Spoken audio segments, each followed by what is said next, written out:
Hey, Em, that environmental group you were telling me you just joined, wasn't it called Operation Cleanup? They're in the paper. Great! They're finally getting some publicity. Yeah, it says here they're supporting a proposed tax on businesses that cause certain types of pollution. The people in the group think that's our best chance to stop more chemicals from getting dumped in the river. Huh, okay. You know you asked me to help you with your diet while Mom's gone. Yeah, probably just a few more weeks now that your grandma's getting so much better. Mm-hmm. You about ready? Yeah, I'm ready. Remember, I have to go to the Operation Cleanup meeting today after school. Then I'm going to go to the dry cleaners. Uncle Cyrus is going to show me around today. No, I forgot to tell you. Cyrus called last night. He needs you to come over right after school today. One of his employees quit, and he needs help. But, he hasn't even trained me yet. Besides, I need to go to the meeting. Emma, we're in your uncle's debt for offering you this job. I'm sorry about that meeting. You have to get your priorities straight. Right. What was that? I said you're right. I'll be there. Good.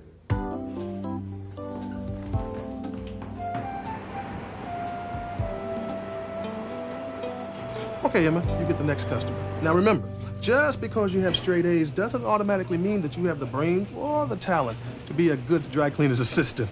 Okay, Uncle Cyrus, I'll keep that in mind. What are my hours? We'll talk about that later. Show me what you've learned. Can I help you? Yes, thanks. Hello, Cyrus. Sharon, meet my niece Emma, a brilliant student with a great future. I know what you're going to say. What's that? That genius and good looks run in this family. Pleased to meet you, Emma. Mrs. Bradford runs the restaurant down the street, the Silver Spoon. Best breakfast in town. I keep telling her she ought to stay open for dinner. Increase profits. Increase workload, you mean. That's BRADFORD. Okay, is Saturday all right? Saturday's fine. That reminds me, Cyrus, you have to join us at that town meeting Saturday afternoon. We have to take a stand against the new tax law that's being proposed. Meetings. You really believe the politicians are going to listen to small business people like you and me?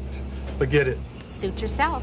But a group of us will be there representing local businesses. And if I were you, I'd be there too, considering that the dry cleaning industry will probably be hit hard if this new tax becomes law. Oh, Sharon.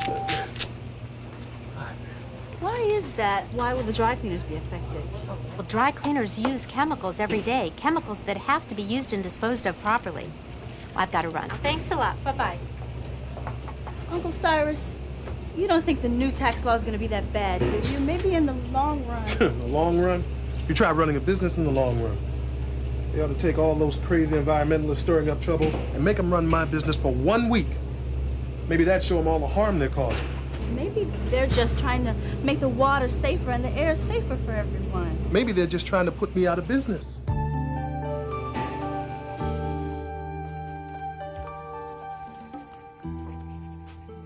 Hey, how you doing?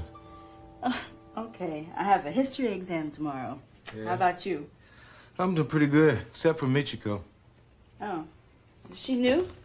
No, but she's been taught in her culture that it's very important to respect the teacher. So she thinks she's being critical of me if she doesn't understand something.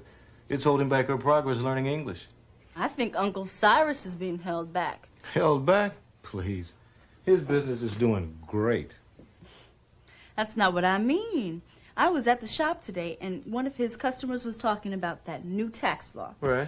Uncle Cyrus knows that it might hurt his business, but he doesn't want to do anything about it. He just has this attitude that no one's going to listen to him. Lots of people feel that way. Dad.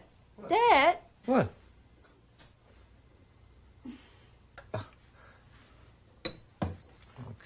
But you are the one who's always telling me that citizens have to participate in their government. Well, it's true. We all have the right to express our interests about taxes. That's guaranteed by the First Amendment to the Constitution. But? But, well, not everybody has the energy or the inclination to write letters, call their legislators, or join groups like you've done. But it's not that Uncle Cyrus doesn't have the energy. He said something like, politicians won't listen to people like me. That means he thinks the whole system is rigged or something and there's nothing he can do about it. So he is being held back. He just doesn't understand that he can make a difference. Honey, theoretically, I agree with you. But in practice, well, I may be the older brother. But I can't remember a time when I've been able to tell Cyrus anything once his mind is made up. And since you just started working for him... I get it. I should keep my mouth shut.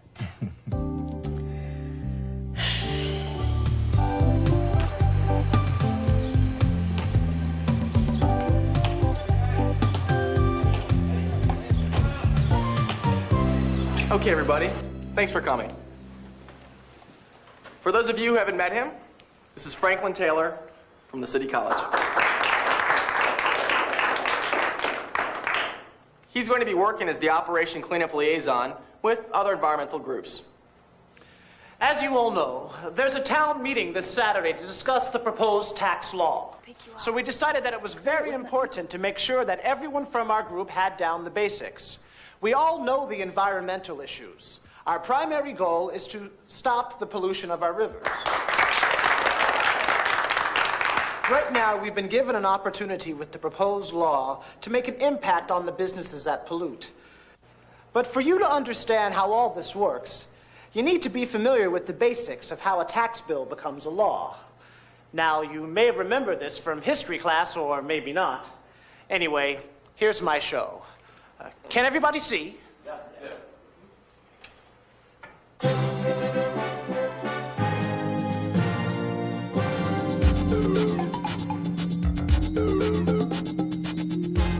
Article 1 of the Constitution requires that all tax legislation must originate in the House of Representatives. There, it's the responsibility of the House Ways and Means Committee to initiate all tax legislation. This is presented in the form of a bill, which is the term for a proposed law. Once a tax bill is passed by the House, the next step in the process is the Senate Finance Committee.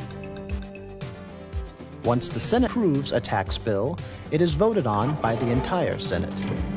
If the bill passes the Senate, then a special conference committee tries to combine the House bill and the Senate bill into one.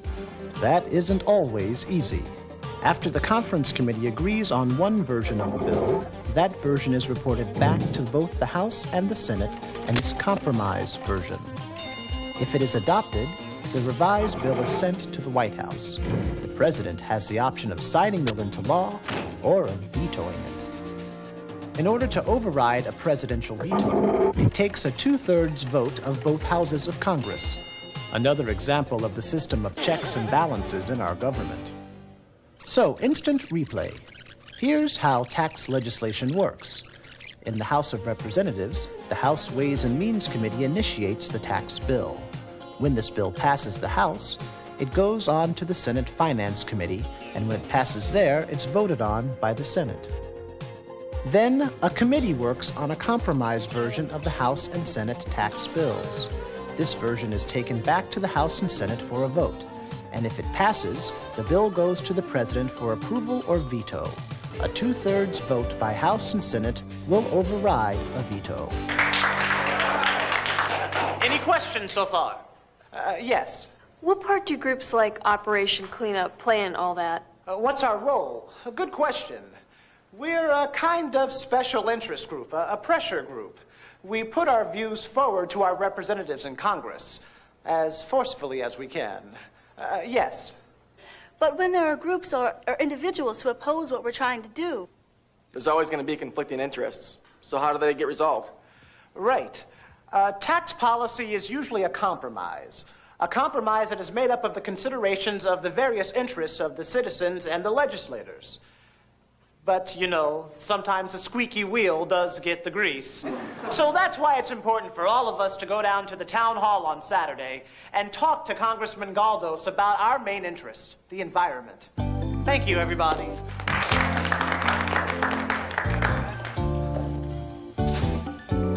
All you need to know at this point is to separate the clothes like you would with a regular washing machine. Then set the controls as I've shown you here. Uncle Cyrus, I noticed this cleaning fluid is wet, but it's called dry cleaning. Good. It's very observant. Feel it. It evaporates immediately. Doesn't affect the fabric at all.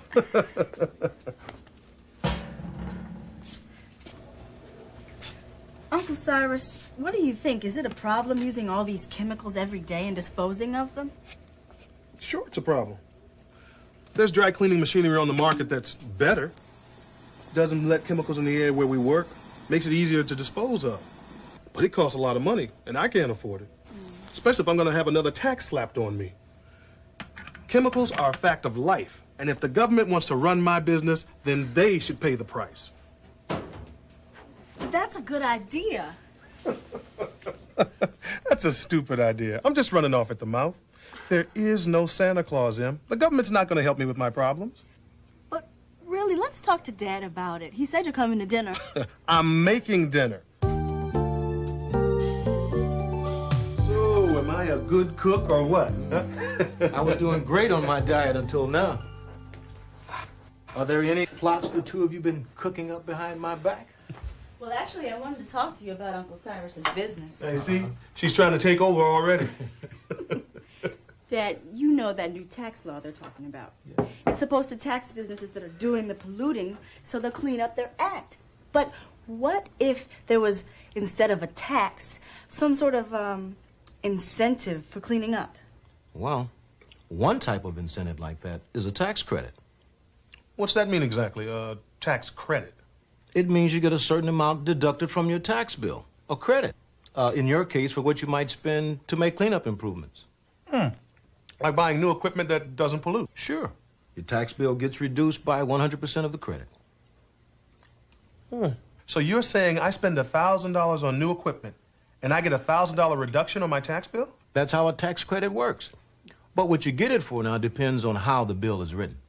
Buying the new machine could be cheaper than paying the penalty tax for polluting. But that's a good reason to go to the town meeting tomorrow and talk to Congressman Galdos. Em, I've told you, the town meeting is just a show. But there'll be lots of other business people there, like your friend Mrs. Bradford. And Emma will be there with Operation Cleanup. Great. I'm supposed to go to a meeting with a bunch of crazy environmentalists. Em, what are you hanging around these people for? But I believe in what they're doing. What they're doing? They're trying to ruin my business. It's their fault I have problems in the first place. But, Si, Emma is suggesting a way you two can work together. How? At some meeting staged just for the television cameras? Uncle Cyrus, I'm sure if there were television cameras, you'd look great. You're a little heavy on the butter, aren't you?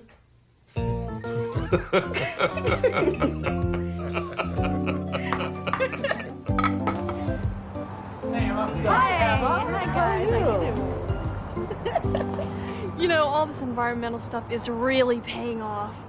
I got an A on my last science report and a date for this weekend. Come on in, sit with us. Okay, in a minute. I'm looking for somebody. Hi, Emma. Hi. Folks, could you please take your seats? Thank you. Good afternoon. I'm Congressman Galdos. Hello, Ira. How are you? Good to see you. I'm grateful to all of you for coming today to express your points of view. Before we start, I'd like you to know that this is all part of the process of getting tax laws passed, and each of you is part of that process. You're here because you have definite points of view. Your interests can cause changes in the tax laws. Let your elected representatives know what you think. I applaud you. People should always feel free to write or telephone their representatives, to participate in meetings such as this, to listen to open sessions of the legislature on television, and form citizen interest groups. Thank you. It's all part of the process.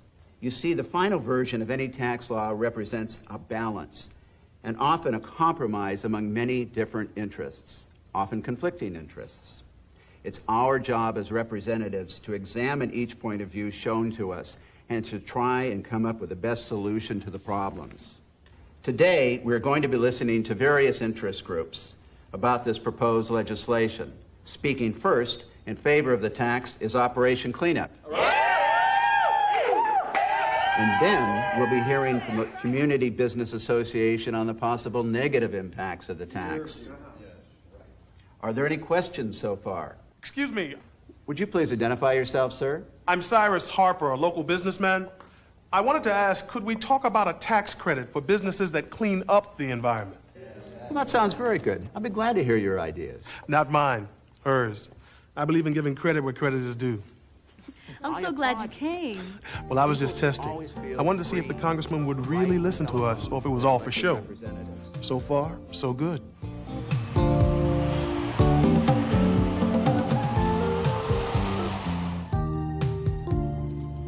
these young people today. Loafing on the job already. I was just reading about the town meeting. Is there anything about me in there? Well, they did mention a local businessman from the audience who raised a question about tax credits. Well, next time I'll have to mention the shop. You know, that's good for business. So you don't think my environmental friends are crazy anymore? Because I do think we can work together. It's like I told your father. We have to stay open-minded. So maybe I'll come to accept your new friends after all. Hi, Jordan. Hey, Lori. Especially when they need a good dry cleaner.